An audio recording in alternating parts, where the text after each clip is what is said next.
A slave in the kitchen all day, spending 2 or more hours cooking something. Most of us don't, right? Well, you can take the pressure off of holiday cooking with a pressure cooker. Bren Herrera has a new cookbook. It's out today. It's called Modern Pressure Cooking. And thanks to Page Street Publishing, she joins us now with one of her recipes, actually a few of them. Good morning. Good morning. Thanks for Welcome. having me. Happy holidays. I want to mention this too. She told me during the break that her very first TV appearance was on Good Day. It was so long ago. Years ago. I'm so thankful for the Fox Good Day friends that have me on when I have something delicious to share with you guys. Welcome back. Thanks so much. So holidays are right here. We have friends in town, family in town. I want to take the pressure off of what you have to do in the kitchen. Please do. And eliminate a lot of time in the kitchen because you want to be hosting your friends and your family. So my book, Modern Pressure Cooking, which is a dream of 10 years that I've been working on, does that for you. You have over 100 recipes that are cooked in the pressure cooker, modern pressure cookers. This is a stovetop version. What's the difference here? Yeah, so the old ones, people were afraid of them because you could pry it open and all that pressure would come out and literally beans are splattered everywhere. So the reason they're modern is because they have safety valves and locks and features where you cannot open the pressure cooker. So once I close this, it locks. You cannot pry this open under any circumstance unless all of the pressure is out. So it is 100% foolproof. Nice. So this is a stovetop version and this is the electric version. It does the same exact job. You don't have to technically know pressure cooking to understand how it works. You hit these preset buttons and it does the job for you. The cook time is not as efficient as the stovetop because you're over direct heat. But you can do anything from soup, lamb shanks, which we're making today. Collard greens traditionally take anywhere from 2.5 to 3 hours. Yeah. 30 minutes. That's amazing. 30 minutes for collard greens. I understand. Yeah. You call this like the unicorn of the kitchen, right? Because it's like, does it really exist? Is it possible to really cook all this food in a short amount of time? And lamb shanks, it's really beautiful for the holidays. It's a really delicious meat.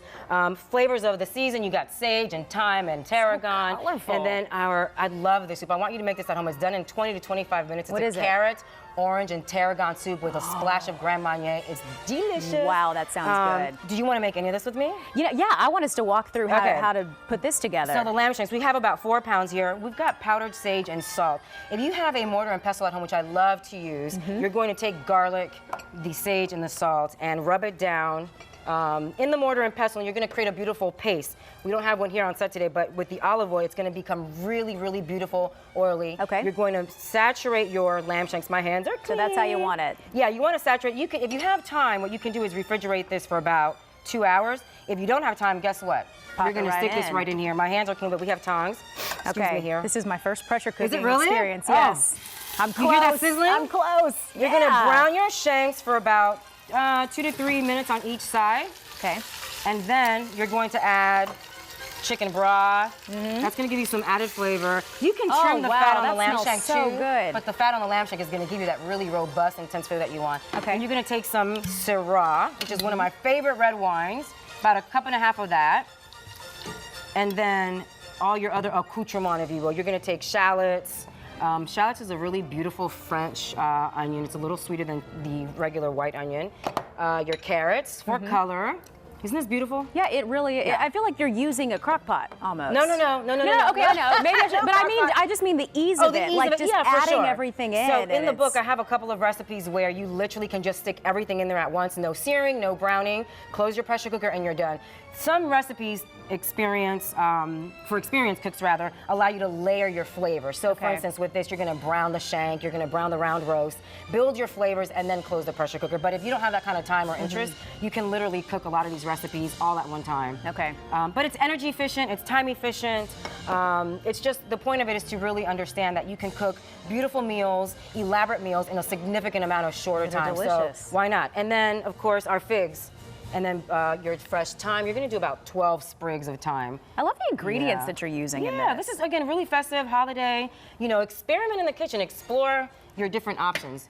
That's it. Oh, we need a little bit of salt. Oh, we had that in the sage. Okay. Literally close that. That locks it. This is high pressure. We're going to turn the heat up to high.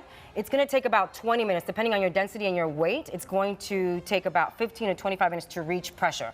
Once it reaches pressure, then you lower the heat a little bit, let it finish do its thing for about 15 minutes, and your lamb shanks are done, and they look like that. Okay, now you said, so compare this to the time it would take to cook this in a different... Okay, so this could technically take about 1.5 hours to 2 to break down about 4 pounds of lamb shanks. So a round roast, which is one of my favorite recipes in the Cuban chapter of the book, takes about 2.5 hours also, 25 minutes, and the pressure cooker. That is amazing. I'm serious. It's about 70% cooking time savings. And anyone that's used pressure cookers before, your grandma, even your mom, she can attest to this. This is just, again, a modern way to dispel and take away the fear of it blowing up because you've got beans in there and you're trying to like open that thing up. You see, this will not open under any circumstance. It's definitely locked. And then collard greens, I'm excited about that because, again, we all love collard greens for the holidays, but with the pressure cooker, again, 30 minutes. You're going to take a little bit of onions, well, minced, and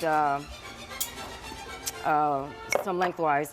And then you're gonna, this is smoked turkey neck. You can use ham hock. I don't eat pork, so I love using the turkey neck. Look how beautiful that is. You're gonna stick that in there. It's going to brown for a few minutes. Fit quite a bit in there, too. Oh, yeah. This is a 6-quart. Oh, I would recommend for a family of about 2 to 4, you want about a 6-quart pressure cooker, stovetop or electric.